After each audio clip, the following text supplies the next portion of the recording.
Continuamos nossa conversa com a Aila Sampaio e Lurdinha Leite Barbosa.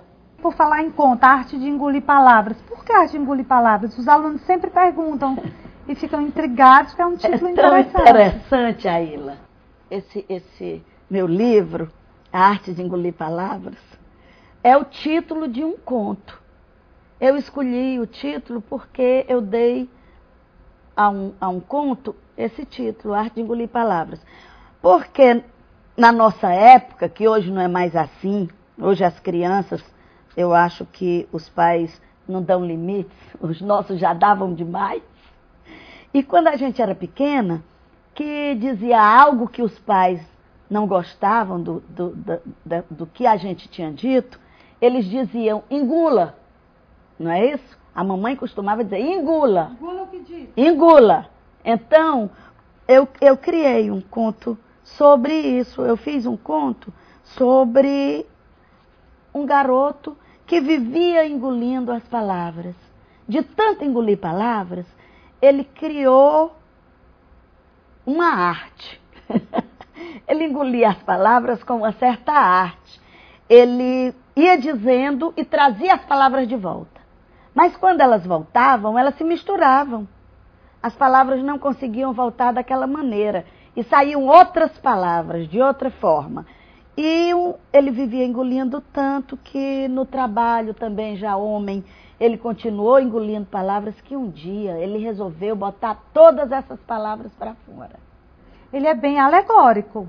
É, sim. Ele é bem alegórico. Ele é metalinguístico, né? Também. E ele traz essa infância resguardada, esse limite excessivo, que acabava, de certa forma, tolhendo as crianças, que é o oposto do que ocorre hoje. Essa coisa que ficou amarga, que apodreceu, que ele teve... Que ele tem que regurgitar. Exato, mas... Então ele passou a saber lidar com as palavras. E ele viu que começou a pesar as palavras, a medi-las, a tratá-las com uma certa delicadeza. De modo que não seria mais preciso engoli-las. Não.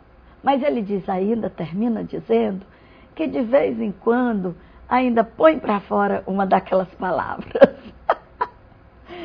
Sobraram ainda. Não, e de repente, numa determinada situação, só aquelas palavras, que eram violentas. Aila, eu me lembro da sua produção de jovem, eu me lembro que eu era sua professora quando você publicou seu primeiro livro de poemas, que você foi também publicá-lo no Piauí. Isso. Ou publicá-lo não, fazer um lançamento no Piauí. E depois disso você escreveu um outro livro de poemas. Mas aí você fez um hiato muito grande. É o seguinte, eu publiquei em 87, muito precocemente, Lurdinha, esse é o problema. Aí depois eu viajei com esse livro, recebi convite de fazer lançamento nas 7 Letras, lá em Campina Grande. Fiz lançamento no projeto Mão Dupla, Ceará, Piauí. Não, mas eu fiz o lançamento lá, recebi o convite. Aí publiquei no Piauí, no projeto Mão Dupla, fui junto com o Cláudio Pereira. E lá recebi um convite do secretário de Cultura para lançá-lo no Piauí. Aí acabou a edição, porque foi uma tiragem de 500 livros. Depois, em 91, esse foi o Desesperadamente Nua, um livro de poemas. Aí, em 2001, lancei o Amálgama. Na época, eu estava bancária, foi um livro totalmente financiado pelo banco, foi uma experiência muito interessante. Eu não me arrependo de ter publicado esses livros, mas eu achava que eu poderia ter esperado. Enfim, enveredei pelo magistério, escrevo muitos ensaios, publico muitos ensaios. Eu sempre leio. Eu tenho, inclusive, isso. Publico muito no jornal, publico muito em revistas literárias e fiz, inclusive, 2 blogs de ensaios que são muito visitados por alunos de universidades de vários estados, que me pedem sempre referências, me pedem sempre sobre o Milton Ratum, sobre a Lígia Fagundes Telles, escritores, sobretudo, contemporâneos. Aila, você sabe que eu tenho um livro de ensaio só sobre escritores cearenses? É excelente, eu tenho um blog também só sobre escritores cearenses. Aí sempre me perguntam, mas você também não é um escritor cearense? Por enquanto, eu prefiro ficar como ensaísta. Tenho um blog de produções literárias minhas, tenho contos e tenho também poemas que foram produzidos dos anos 80 para cá, mais selecionados. A maioria, o que está no blog é publicado, foi escrito de 2000, 2001. Esse meu livro que eu tenho pronto também para ser publicado, de ensaios, é que eu fui escrevendo em revistas, em jornais, e fui escrevendo sobre os escritores cearenses, e estou aí com esse livro prontinho para ser publicado. Quem sabe qualquer dia eu publico, porque eu também estou com um livro de contos, não é? Deixa eu ver aí, esse livrinho. É mesa.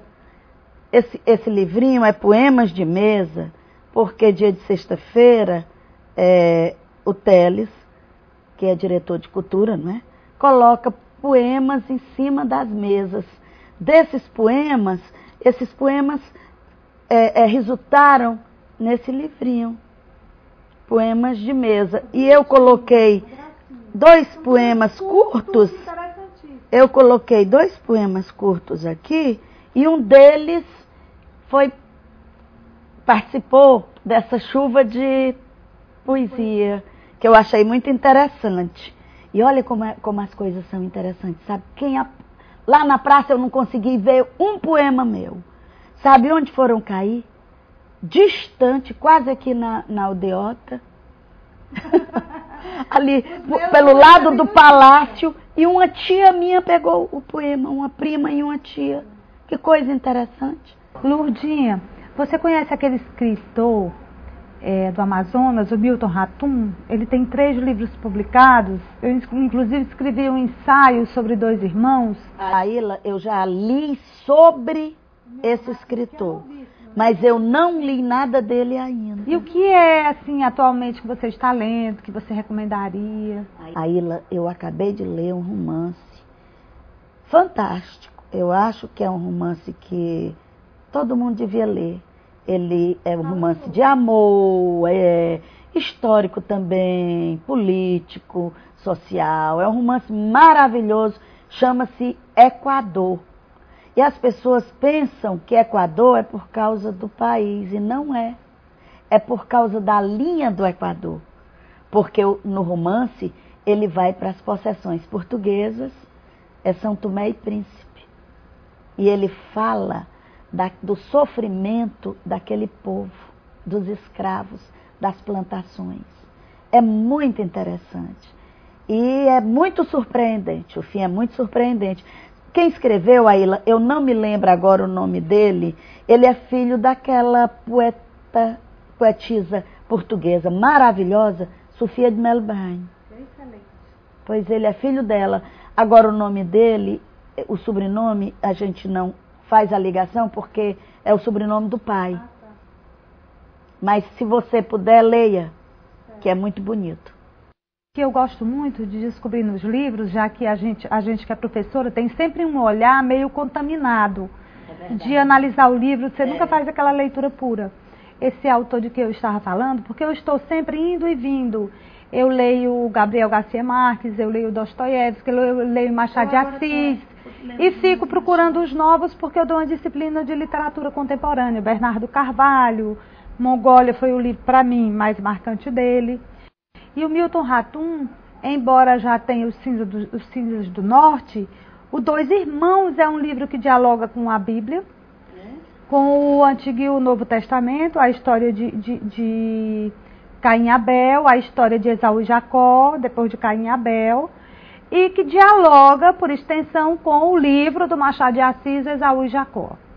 É um livro que trata de rivalidade entre pai e filho, de incesto entre mãe e filho, irmãos, muito interessante, temas muito polêmicos e que inclusive se inscrevem nessa linha contemporânea de retratar a família contemporânea, como já faz a Raduan Assar e a própria Lia Luft nos seus romances.